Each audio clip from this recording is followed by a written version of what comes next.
Picture this. You are standing in the courtyard of a medieval castle, and the year is 1452. The morning mist clings to the stone walls like whispers of the dead, and you can hear something that makes your blood freeze in your veins. It's the sound of metal scraping against stone, followed by a woman's desperate sobbing that echoes from somewhere deep within the castle walls. You're not supposed to be here. You're just a servant, tasked with delivering fresh linens to the guest quarters.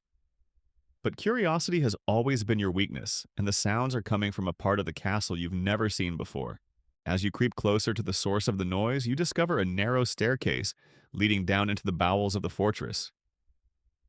The stone steps are worn smooth by centuries of footsteps, and the air grows colder with each step you descend. At the bottom, you find yourself in a dimly lit chamber that looks more like a dungeon than anything else. But what you see there will haunt your dreams for the rest of your life. Suspended from the ceiling are three iron cages, each barely large enough to hold a grown person. Inside each cage is a young woman, beautiful despite her obvious suffering, dressed in what were once fine gowns, now reduced to tatters. Their faces are gaunt from hunger, their eyes hollow with despair, and their hands clutch desperately at the iron bars.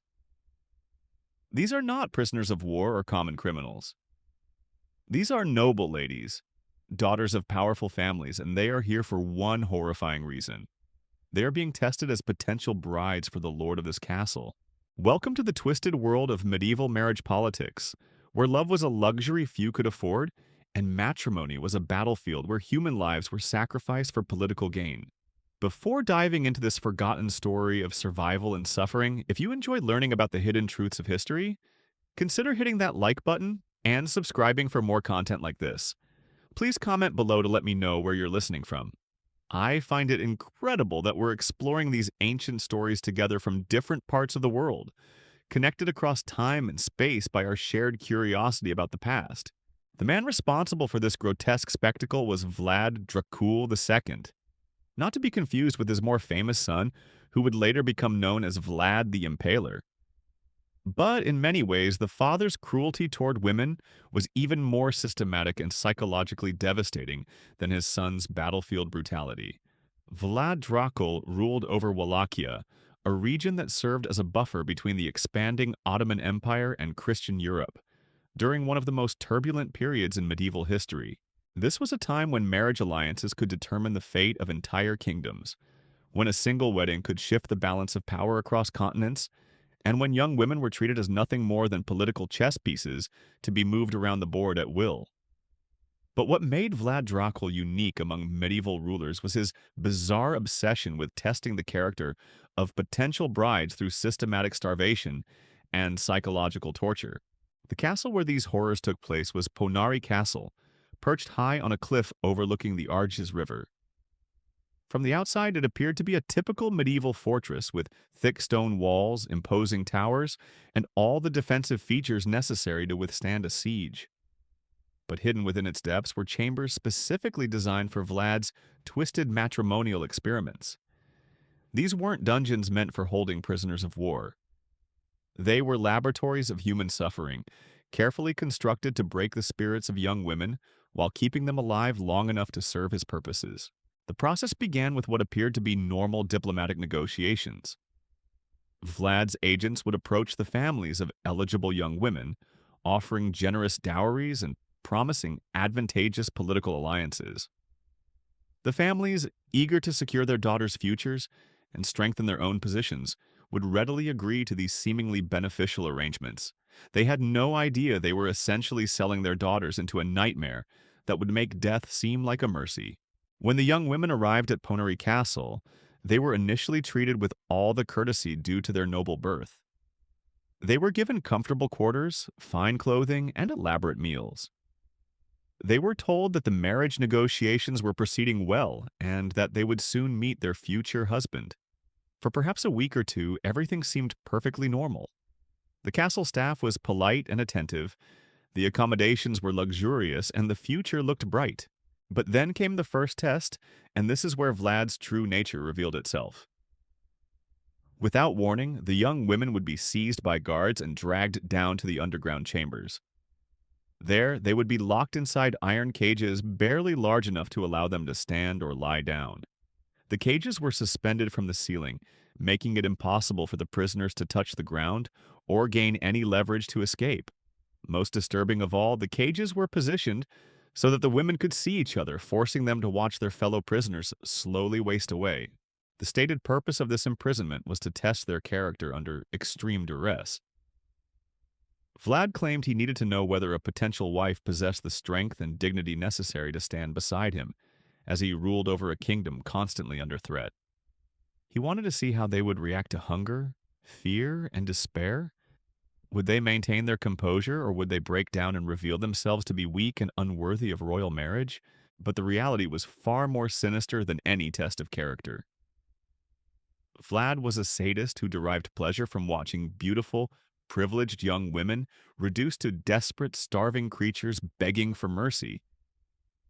The cages weren't just prison cells, they were viewing boxes designed to provide him with entertainment during his leisure hours.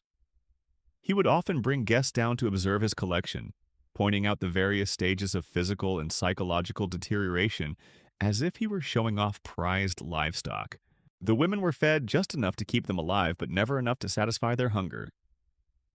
A piece of moldy bread here, a cup of dirty water there, perhaps a few scraps of meat if they pleased their captor in some way. The portions were calculated with scientific precision to maintain their health, while maximizing their suffering. Vlad had consulted with physicians to determine exactly how little food a human being could survive on for extended periods. The psychological torture was even more carefully orchestrated than the physical deprivation. The women were told that their release depended entirely on their behavior during the test. If they could demonstrate sufficient patience, dignity, and submission, they would be freed and married with great ceremony. If they failed the test by complaining, weeping, or showing signs of weakness, they would remain in the cages until they learned proper comportment. This created a cruel paradox that pushed many of the women to the brink of madness. They were starving and suffering, which naturally caused them to cry out for help or express their anguish. But any expression of distress was interpreted as failure, which extended their imprisonment and increased their suffering.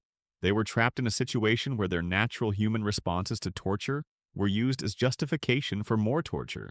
Some women tried to maintain their dignity by remaining silent, enduring their suffering without complaint in the hope that their stoicism would earn their release. Others attempted to win Vlad's favor through flattery and submission, praising his wisdom and begging for the honor of becoming his bride. A few tried to escape by working loose the bars of their cages or attempting to pick the locks, though the suspended position made such efforts nearly impossible. But perhaps the most heartbreaking response was when the women tried to support each other. Despite their own desperate circumstances, they would whisper words of encouragement to their fellow prisoners, share whatever meager scraps of food they received, and try to maintain each other's spirits through prayer and conversation. These acts of compassion and solidarity were exactly the opposite of what Vlad wanted to see. He preferred competition and conflict among his prisoners, as it provided him with more interesting entertainment. The castle staff who witnessed these horrors were sworn to absolute secrecy under penalty of death. Most were too terrified to speak about what they saw, but a few left behind written accounts that survived in monastery archives for centuries. These documents provide chilling details about the daily routines of torture that took place in the underground chambers. Servants were required to clean the cages regularly, removing waste and scrubbing away blood from where the women had injured themselves trying to escape. Other staff members were assigned to monitor the prisoners' health, reporting any signs of serious illness or impending death to Vlad personally. He wanted to be informed immediately if any of his test subjects were in danger of dying, not out of compassion but because dead prisoners were useless to him. The goal was to bring them as close to death as possible without actually killing them, maintaining them in a state of perpetual suffering that would reveal their true character. The families of these women, meanwhile, had no idea what was happening to their daughters. They received regular messages from Vlad's court assuring them that the marriage negotiations were proceeding well and that their daughters were being treated with all appropriate honor. Some families even received forged letters supposedly written by their daughters, describing their comfortable life at the castle and expressing enthusiasm for their upcoming weddings. These deceptions were necessary because Vlad needed to maintain his reputation as a legitimate ruler worthy of diplomatic relationships. If word spread that he was torturing the daughters of noble families, he would quickly find himself isolated and vulnerable to attack by his enemies. The facade of normal courtship and marriage negotiations had to be maintained at all costs, even as the reality beneath the castle was something out of a nightmare. The testing period could last anywhere from several weeks to many months, depending on Vlad's mood and the level of entertainment he derived from particular prisoners. Some women endured their ordeal for half a year or more before finally being released, while others were deemed failures much more quickly. The criteria for success or failure seemed to change arbitrarily, suggesting that the tests were less about evaluating character and more about satisfying Vlad's sadistic impulses. Those who survived the testing phase faced an uncertain future that was hardly better than their imprisonment. Some were indeed married to Vlad in elaborate ceremonies that served to legitimize his rule and strengthen political alliances. But marriage to such a man was its own form of torture, involving continued psychological abuse, isolation from family and friends, and the constant threat of violence. Others were released but sent back to their families as damaged goods, their reputations ruined, and their prospects for future marriage destroyed. The most tragic cases were those who simply disappeared. Some prisoners who failed to meet Vlad's standards were quietly executed and buried in unmarked graves within the castle grounds. Others were sold into slavery or given as gifts to allied rulers who shared Vlad's taste for cruelty. A few were driven completely insane by their experiences and spent the rest of their lives in monasteries or asylums, unable to function in normal society. The psychological mechanisms that Vlad employed to break these women were sophisticated beyond what most people of his era understood about human nature. He had studied the writings of ancient philosophers and consulted with scholars who had translated Byzantine texts on the art of interrogation. This wasn't the crude brutality of a common torturer, but the calculated cruelty of someone who understood exactly how to dismantle a human soul piece by piece. The cages themselves were masterworks of engineered suffering.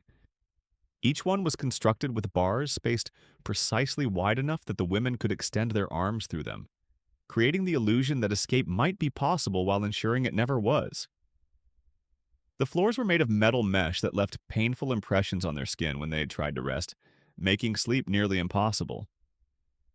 Most diabolically, the cages were positioned at different heights, creating a hierarchy of suffering that encouraged the women to compete for Vlad's attention and favor. The woman in the highest cage could look down on the others, creating a false sense of superiority that Vlad would exploit by occasionally offering her slightly better treatment. The woman in the lowest cage lived in constant fear that her position represented the greatest disfavor, though in reality Vlad's preferences changed daily based on nothing more than his whims. This arbitrary system of rewards and punishments kept all the prisoners off balance, never knowing what behavior might improve or worsen their situation. Temperature control was another weapon in Vlad's arsenal of torment. The underground chambers were deliberately kept at the edge of human endurance, cold enough to cause constant discomfort and weaken the women's resistance, but not so cold as to cause immediate death from exposure.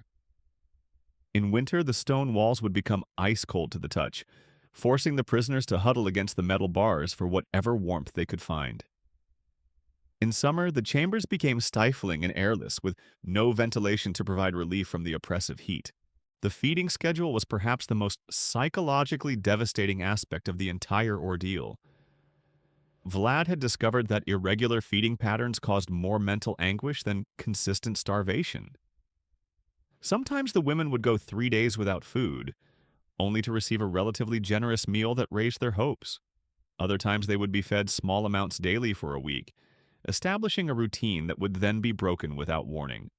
This unpredictability prevented them from developing any sense of control over their situation and kept them in a constant state of anxious anticipation. The quality of the food itself was used as another form of communication and control.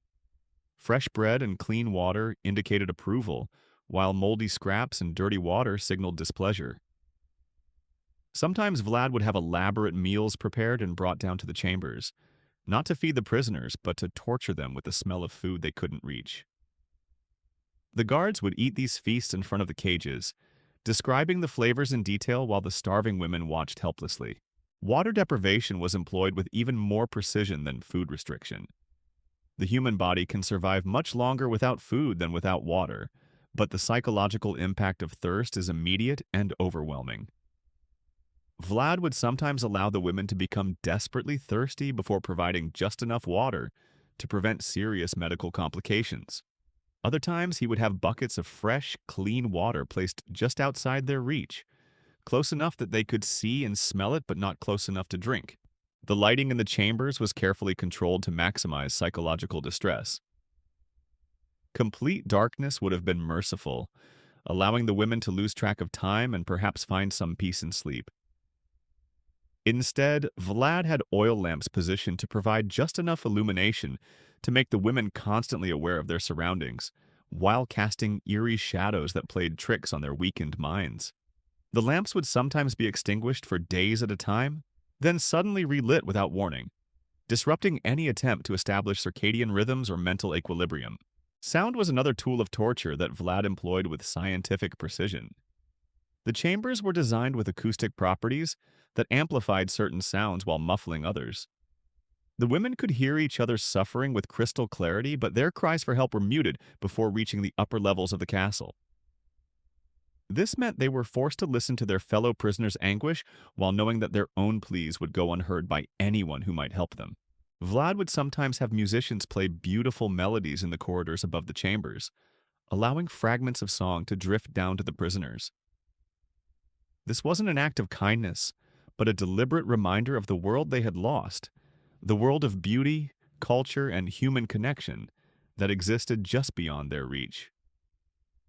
The contrast between the sublime music and their horrific circumstances was designed to deepen their despair and make their current situation seem even more unbearable. The social dynamics among the prisoners became another source of entertainment for Vlad and a tool for their continued degradation. He would occasionally remove one woman from her cage and bring her upstairs for a bath, a proper meal, and a night in comfortable quarters. When she was returned to the chambers the next day, the other women would bombard her with questions about what she had experienced, what she had said to earn such treatment, and whether she had learned anything about their fate. These temporary reprieve created jealousy, suspicion, and desperate hope among the remaining prisoners. Some would assume that the chosen woman had betrayed them or revealed unflattering information about her fellow captives. Others would beg her to intercede on their behalf during any future encounters with their captor. The returned prisoner, meanwhile, would be tormented by guilt over her temporary comfort and fear that she had somehow doomed the others through her actions or words. Vlad understood that hunger and isolation would eventually break down the social barriers between women of different classes and backgrounds, creating opportunities for manipulation that wouldn't exist under normal circumstances. Noble ladies who had never spoken to anyone below their station would find themselves sharing intimate conversations with the daughters of minor lords or wealthy merchants. These bonds of shared suffering could have provided comfort and strength, but Vlad worked systematically to poison them with mistrust and competition.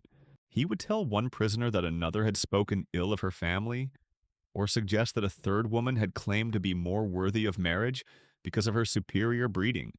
None of these statements were true, but starving, terrified women in desperate circumstances were vulnerable to such manipulations. The resulting arguments and conflicts provided Vlad with hours of entertainment, while ensuring that the prisoners could never unite effectively against their common enemy.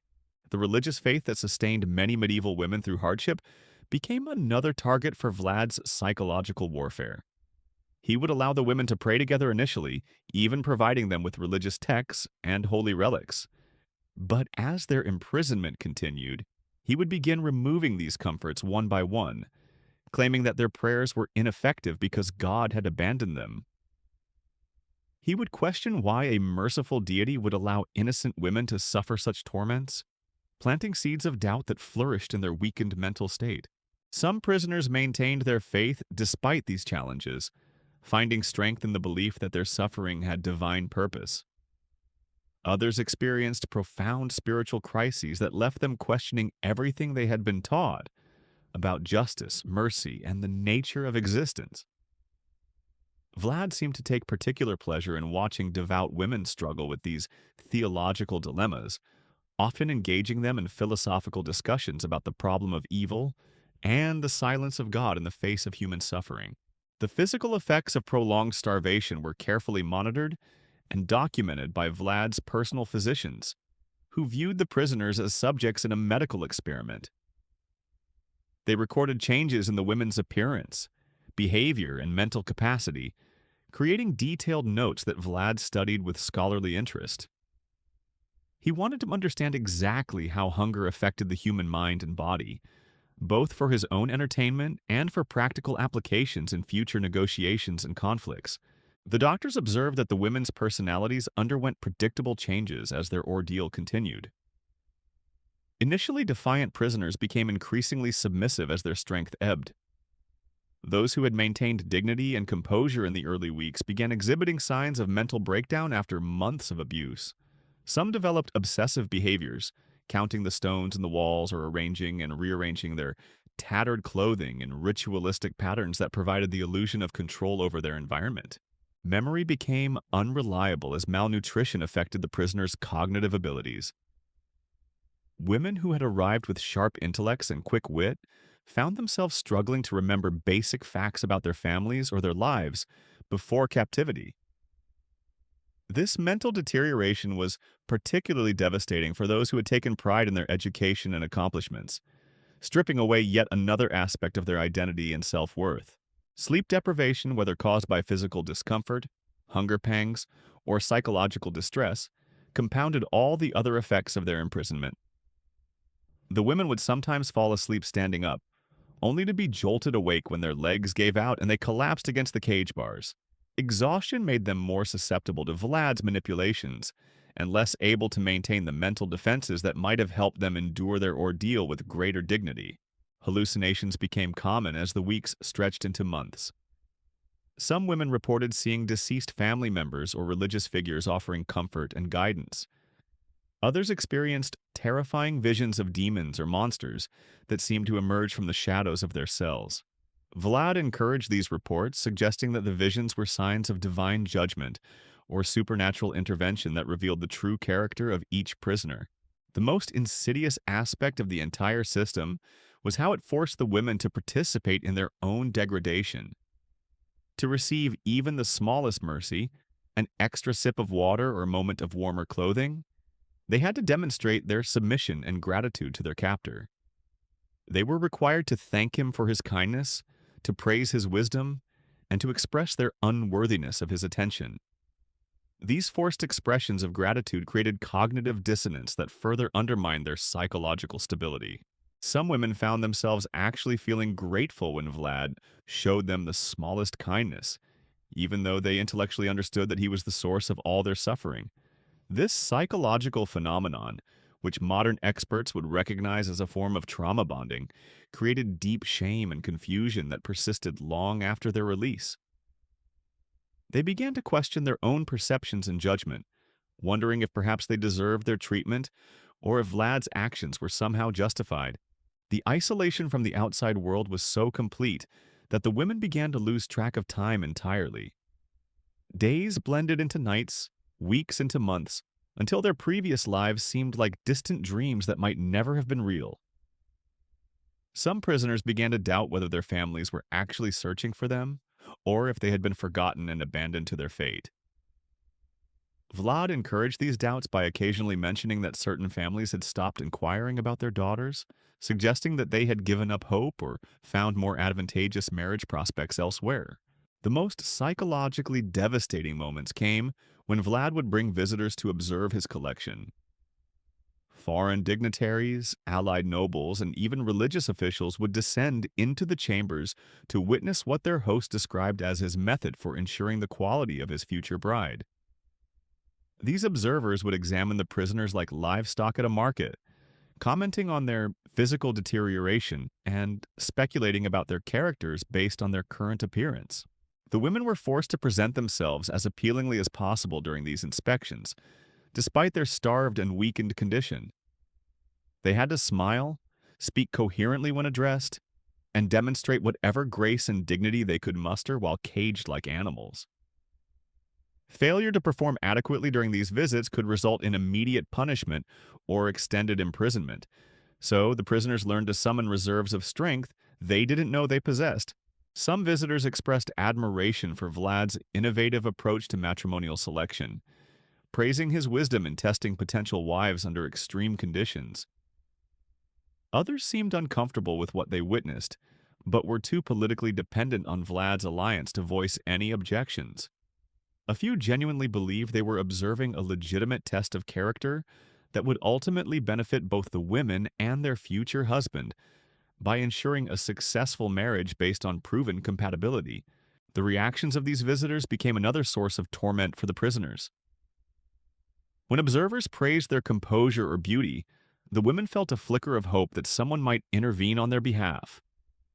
When visitors showed disgust or pity, the prisoners were reminded of how far they had fallen from their former status and dignity. Most crushing of all were the visitors who showed complete indifference, treating the women as mere curiosities rather than human beings deserving of compassion. Vlad took particular pleasure in hosting religious officials during these viewing sessions, challenging them to reconcile their beliefs about divine mercy with the suffering they witnessed. He would engage bishops and abbots in theological discussions about the nature of testing and purification, drawing parallels between his methods and biblical stories of trials and tribulation. Some clergy members were horrified by what they saw and attempted to intervene, but Vlad would dismiss their concerns by pointing out that God himself had tested Job's faith through suffering. The seasonal changes that marked the passage of time in the outside world became sources of additional psychological torture within the chambers. During winter, the women would shiver in their cages while Vlad described the warm fires and festive celebrations taking place in the castle above. In spring, he would bring flowers from the gardens and hold them just outside the cages, allowing the prisoners to smell the fragrance of the world they had lost. Summer brought reports of hunting parties and outdoor feasts, while autumn meant harvest celebrations that emphasized abundance in stark contrast to the women's perpetual hunger. These seasonal torments were designed to remind the prisoners of the natural world they were missing and the life cycles continuing without them. Vlad understood that humans are fundamentally connected to the rhythms of nature, and by cutting the women off from these patterns, he could deepen their sense of disconnection from their own humanity. The unchanging environment of the underground chambers created a timeless limbo that made their imprisonment feel eternal.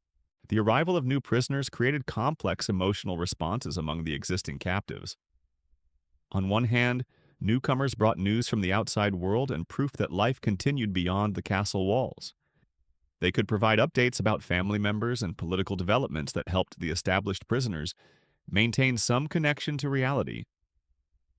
On the other hand, new arrivals meant increased competition for Vlad's attention and the limited resources he provided. Veteran prisoners found themselves in the terrible position of wanting to warn newcomers about what awaited them, while also needing to protect their own chances of survival and eventual release. Some chose to remain silent, allowing new arrivals to discover the horror of their situation gradually. Others whispered warnings and advice, sharing survival strategies they had developed through bitter experience.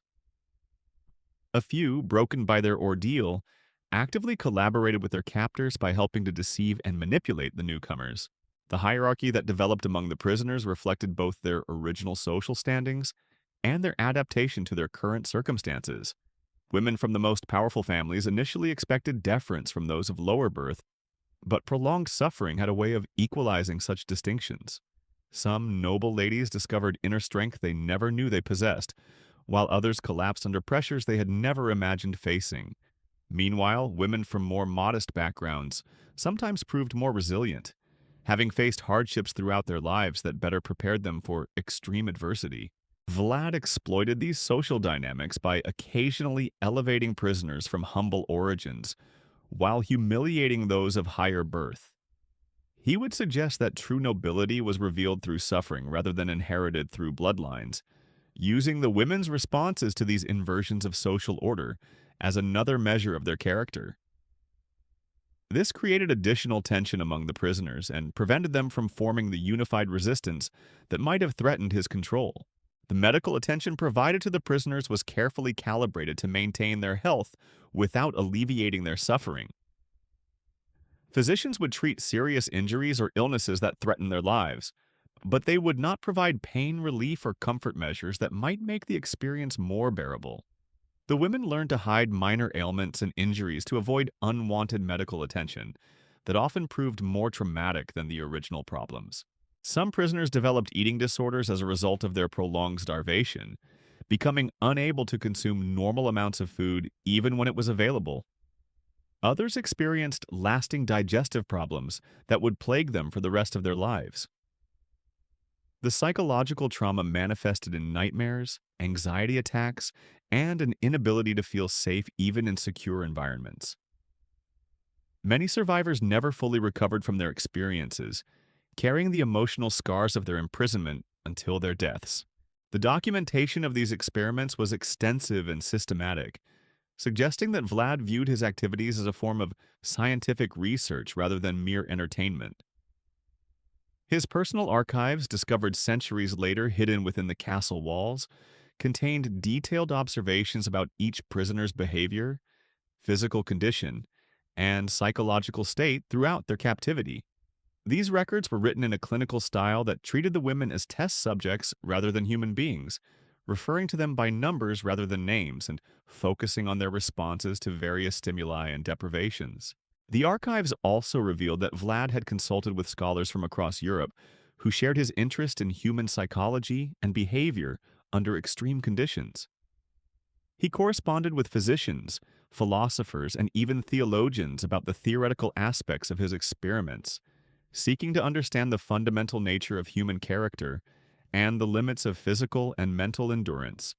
These intellectual pursuits provided a veneer of scholarly legitimacy that helped him rationalize his actions to himself and others. The castle staff who participated in these experiments were bound by oaths of secrecy that extended beyond Vlad's death, creating a conspiracy of silence that protected the truth for generations. Some servants were willing participants who shared their master's sadistic impulses, while others were coerced into compliance through threats against their own families. A few tried to help the prisoners in small ways, smuggling extra food or water when they could do so safely, but such acts of kindness were rare and dangerous. The economic cost of maintaining these elaborate torture chambers was enormous, requiring specialized construction, constant maintenance, and the services of numerous personnel. Vlad funded these expenses through increased taxation and tribute collection, essentially forcing his subjects to pay for the torture of innocent women. The irony was not lost on some contemporary observers who noted that a ruler claiming to test the worthiness of potential wives was bankrupting his own people to finance his perverse entertainments. The international diplomatic consequences of these activities were carefully managed through a combination of secrecy, misdirection, and strategic alliances. Vlad's agents worked tirelessly to suppress information about the true fate of the women, creating elaborate cover stories about extended courtship periods and careful consideration of marriage proposals. Foreign courts that might have objected to his methods were kept satisfied with regular reports about the progress of negotiations and the comfortable treatment their daughters were receiving. Some families eventually became suspicious when their daughters failed to return or send genuine correspondence, but their investigations were frustrated by the wall of silence surrounding the castle's activities. A few attempted to rescue their daughters through military action or diplomatic pressure, but these efforts were easily defeated by Vlad's superior resources and strategic position. The women's families found themselves trapped in a web of political considerations that made open confrontation impossible without risking war or economic devastation. The psychological impact on Vlad himself was profound, though he showed no outward signs of remorse or self-doubt. The systematic dehumanization of others inevitably affected his own humanity, making him increasingly isolated from normal human emotions and relationships. His ability to form genuine connections with other people atrophied through years of viewing them primarily as objects to be manipulated and controlled. Even his marriages to the women who survived his tests were hollow arrangements devoid of love, trust, or mutual respect. The legacy of these experiments extended far beyond the immediate victims to their families, communities, and future generations. Women throughout the region lived in fear of similar treatment, leading to changes in marriage customs and diplomatic practices that would persist for centuries. The psychological trauma experienced by the survivors was passed down through their children and grandchildren, creating patterns of dysfunction that affected entire family lines. The few women who survived their ordeal and lived to old age rarely spoke publicly about their experiences, carrying their secrets to the grave rather than reliving the trauma through testimony. Some found solace in religious life, dedicating themselves to prayer and charitable works that helped them find meaning in their suffering. Others withdrew from society entirely, unable to trust in human goodness after witnessing such calculated cruelty. A handful channeled their experiences into efforts to protect other women from similar fates, though their work was necessarily conducted in secret to avoid retaliation. The chambers themselves remained in use for decades after Vlad's death, as subsequent rulers found his methods too effective to abandon entirely. The infrastructure of torture he had created became a permanent feature of the castle, a ready-made system for breaking the will of anyone who challenged the established order. The cages were eventually discovered by historians in the 19th century, their purpose initially misunderstood until the archives were uncovered and translated. Today, the ruins of Poenari Castle stand as a monument to human cruelty, disguised as political necessity. The underground chambers have been sealed off from tourists, but their existence serves as a reminder that the darkest chapters of history often remain hidden beneath layers of official documentation and diplomatic fiction. The women who suffered and died in those iron cages deserve to be remembered not as footnotes to a tyrant's biography, but as individuals whose humanity was destroyed in service to one man's twisted vision of power and control. Their voices, silenced by fear and shame, still echo through the centuries, demanding that we acknowledge the true cost of absolute authority and the dangers that arise when human beings are reduced to objects in someone else's grand design. The cages may be empty now, but the questions they raise about power, cruelty, and the limits of human endurance remain as relevant today as they were 6 centuries ago. The story of Vlad Dracul's bride-testing chambers represents far more than the sadistic whims of a single medieval ruler. It reveals the systematic dehumanization that occurs when absolute power encounters no meaningful resistance, when political necessity becomes indistinguishable from personal cruelty, and when entire societies choose willful blindness over uncomfortable truths. What makes this tale particularly haunting is not just the individual suffering of the women trapped in those iron cages, but the elaborate network of complicity that made such horrors possible. Every servant who delivered the meager rations, every guard who ignored the desperate pleas, every diplomat who perpetuated the fiction of normal courtship negotiations, all became participants in a machinery of cruelty that extended far beyond the castle walls. The physicians who monitored the women's deterioration while refusing to provide meaningful relief, the craftsmen who designed specialized instruments of torment, the scribes who documented each stage of psychological breakdown. These were not monsters born of some alien evil, but ordinary people who had learned to rationalize the unthinkable through gradual exposure and institutional pressure. They began with small compromises, minor ethical violations that seemed justifiable under the circumstances, until they found themselves maintaining a system that would have horrified their younger, more innocent selves. The international community's response reveals perhaps the most disturbing aspect of the entire affair. Foreign courts knew something was wrong. Too many daughters disappeared. Too many marriage negotiations stretched on indefinitely. Too many rumors circulated among the diplomatic corps.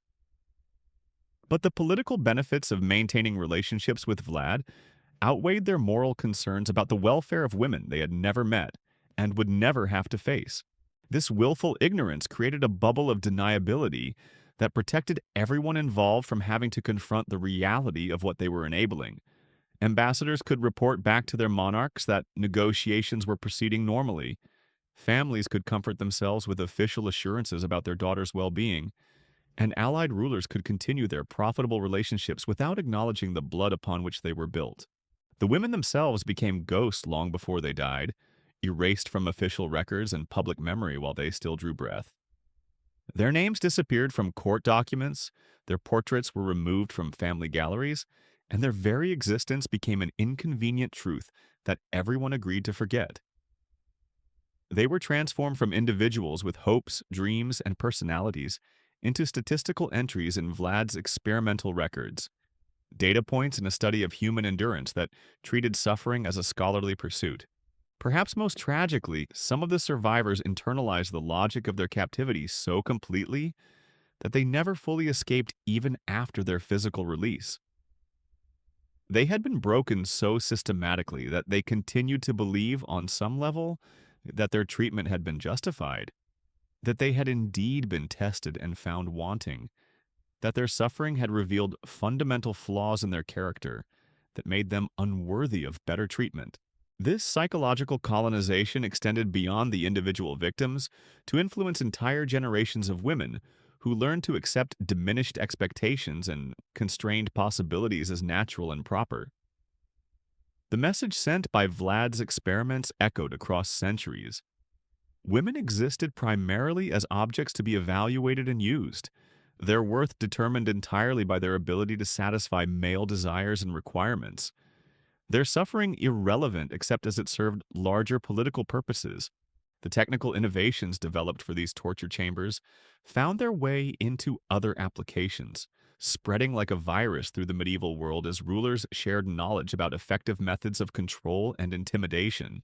The architectural features, the psychological techniques, the systematic approaches to breaking human will, all became part of a growing body of expertise that treated cruelty as a science worthy of serious study and continuous refinement. The religious justifications developed to rationalize these activities proved equally durable and influential. The notion that suffering revealed character, that extreme testing was necessary to determine worthiness, that divine will could be discerned through observing human responses to torment.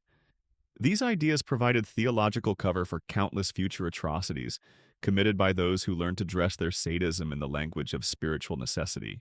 The economic systems that funded these elaborate cruelties created their own momentum, as entire industries developed around the infrastructure of systematic abuse. Craftsmen specialized in creating instruments of confinement. Physicians studied the effects of controlled starvation. Architects designed spaces optimized for psychological torture. These professional developments normalized activities that should have remained unthinkable, transforming them into routine technical challenges to be solved through expertise and innovation. The legal frameworks that protected these activities from interference established precedents that would influence jurisprudence for centuries. The principle that rulers possessed absolute authority over their subjects' bodies and minds, the notion that diplomatic immunity extended to protecting any activities conducted within sovereign territory, the idea that political necessity justified any means. These concepts became embedded in the foundations of international law and continue to shape global politics today. The children born to the few women who survived their ordeals carried genetic and psychological legacies of trauma that would influence their own offspring in turn. The stress hormones generated by extreme fear and starvation, the neurological changes caused by prolonged abuse, the behavioral patterns developed as survival mechanisms, all became part of an inheritance passed down through generations, ensuring that Vlad's cruelty would continue to inflict damage long after his death. The castle itself became a kind of infection that spread its influence throughout the surrounding region. Other rulers, impressed by Vlad's methods and results, began implementing similar systems within their own territories. The techniques and technologies developed at Poenari became templates that were copied, modified, and improved upon by subsequent generations of tyrants who learned to industrialize human suffering with ever greater efficiency. The silence that protected these activities created a culture of complicity that extended far beyond those directly involved in their implementation. Entire populations learned to avert their eyes from obvious signs of systematic abuse, to accept implausible official explanations for disturbing phenomena, to prioritize their own safety and comfort over the welfare of distant victims whose suffering remained conveniently invisible. This collective amnesia became a survival mechanism for societies that could not bear to acknowledge the full extent of the horrors committed in their name. The psychological burden of recognizing their complicity in such systematic cruelty would have been unbearable. So they chose instead to construct elaborate fictions that allowed them to maintain their self-image as decent, moral people while enabling the continuation of activities that contradicted every principle they claimed to hold sacred. The documentation that survived provides us with a window into the bureaucracy of evil, revealing how systematic cruelty requires careful planning, detailed record keeping, and institutional support to achieve its full potential. The meticulous notes kept by Vlad's physicians, the architectural drawings of the torture chambers, the correspondence with foreign scholars interested in his methods, all demonstrate that these were not crimes of passion or moments of temporary madness, but carefully calculated programs designed to achieve specific objectives through the systematic destruction of human dignity.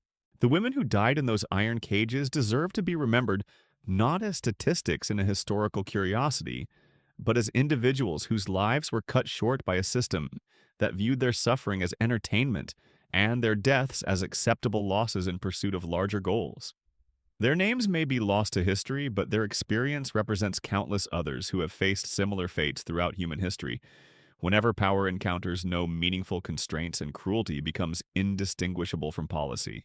The iron cages of Poenari Castle stand empty now, but the mentality that created them persists in new forms, adapted to contemporary circumstances but driven by the same fundamental disregard for human dignity that characterized Vlad's medieval experiments. The challenge for every generation is to recognize these patterns before they become normalized, to resist the gradual erosion of moral boundaries that makes the unthinkable seem reasonable, and to remember that behind every system of oppression are individual human beings whose suffering matters regardless of its political utility. The echoes of those desperate cries still reverberate through time, reminding us that the price of civilization is eternal vigilance against those who would reduce other human beings to objects in their grand designs.